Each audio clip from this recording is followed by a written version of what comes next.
We already know that the world is getting perilously close to the 1.5 degree target that was set in Paris in 2015. And at the moment, the world appears to be on track for about 2.7 degrees of warming by the end of the century. Australia actually looks set to hit its target for greenhouse gas emissions, but experts think that that target is probably inadequate. Clearly, the governments of the world have to do more to stop the planet from cooking. It won't be easy, of course. Hundreds of thousands of jobs will be lost in the old fossil fuel economy. But there are other minerals that will be vital to the new economy that could be even more lucrative for Australia. I'm Mike Seccombe, National Affairs Correspondent for the Saturday paper, and I'm here to talk about how Australia will get to net zero. The Albanese government came to power promising to lift Australia's climate aspiration, and they set a 43% reduction target for greenhouse gas emissions. And the bulk of experts seem to think that at the moment they're pretty well on track for that, through a variety of policies, through incentivising more solar and wind power, building more transmission to get that power to where it is needed, incentives to renewable industries, including hydrogen and others. It has implemented something called the safeguard mechanism, which has capped and will gradually reduce the amount of emissions that can be emitted by Australia's 215 largest polluters, which collectively produce almost 30% of our total emissions.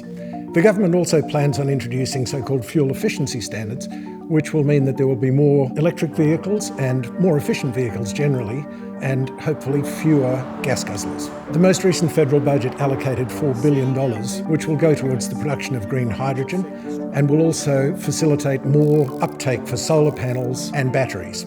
The good news is that we look set to get to 43%. The bad news is that that target itself is probably inadequate, according to most of the experts. Really, we should be aiming for 50% or more if we're to get anywhere close to being on track for net zero by 2050. Another thing that has to be noted about Australia's climate policies is that these reductions relate only to domestic emissions. We actually export several times as much fossil fuels as we consume ourselves. We're actually currently the third biggest exporter of fossil fuels in the world. About 2 years ago, the International Energy Agency advised that if we were to have any hope of reaching our climate targets globally, there could be no new coal, gas or oil projects in the world, starting immediately. Yet the Albanese government, like the government that preceded it, the Morrison government, continues not only to encourage new development, but to subsidise it massively. The rationale for this is that the emissions from the fossil fuels that we export are counted against the countries where those are burned rather than against our domestic targets. The government argues that so long as there's a market, we can continue to supply it. If we don't supply it, then someone else will, which is essentially, when you think about it, the arms dealer excuse. There is also an elephant in the room when it comes to Australia's domestic greenhouse gas emissions, and that's methane, which is a gas about 80 times more powerful over a 20-year period than is carbon dioxide. We know quite a lot of it leaks from gas wells and gas reticulation systems, pipelines and so on, and a lot more leaks from coal mines, particularly open-cut coal mines. It's been hard to measure methane emissions in the past. They call them fugitive emissions because they're hard to track. And this is particularly the case with open-cut coal mines. With an underground coal mine, it tends to be the case that the methane is emitted through a single vent. But with an open-cut coal mine that may cover square kilometres, it seeps out over a very broad area, which makes it hard to measure. But there is new technology, particularly satellite technology, that is rapidly becoming more accurate. And what this is suggesting is that Australia has underestimated wildly its methane emissions to date. So what this suggests, of course, is that if we start more accurately accounting for our methane emissions, Australia's coal mines could blow a hole in our target. You can understand, I suppose, why the government would be reluctant to move away from fossil fuels. After all, they're a big revenue earner for the country.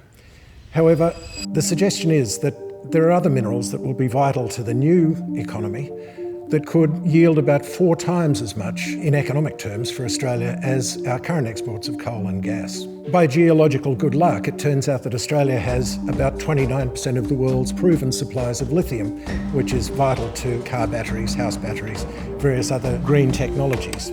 Australia also is richly endowed with other critical minerals like nickel, cobalt, copper, manganese, the so-called rare earth minerals, all of which are vital to the new green economy. Electric vehicles, to batteries, to wind turbines, to computer chips, to nuclear submarines. So really, I think you could say the big geopolitical game in the world at the moment is around critical minerals.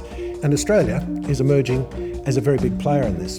And we saw evidence of this recently in Hiroshima in Japan, where Prime Minister Anthony Albanese and President Joe Biden signed a new agreement that was all about the secure supply of critical minerals. Essentially what it does is promise Australia greater access to American capital and America greater access to Australia's mineral resources.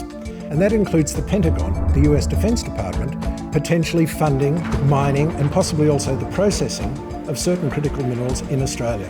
At the moment, many of the mines around the world where things like cobalt are produced are financed and run by China in places like, the Congo, for example, where there are questions about the integrity of labour laws and environmental laws. And this is becoming, in the eyes of many other nations, a pretty serious problem. So the bottom line is there's huge potential here for Australia to actually do well by doing good.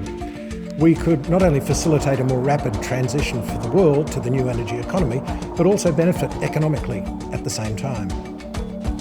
That's not to say it will be entirely smooth or easy.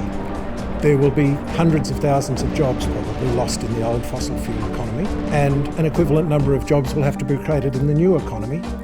There will have to be big spending on infrastructure, and of course it relies too on our political leaders being able to persuade the public to go along for the ride, as it were.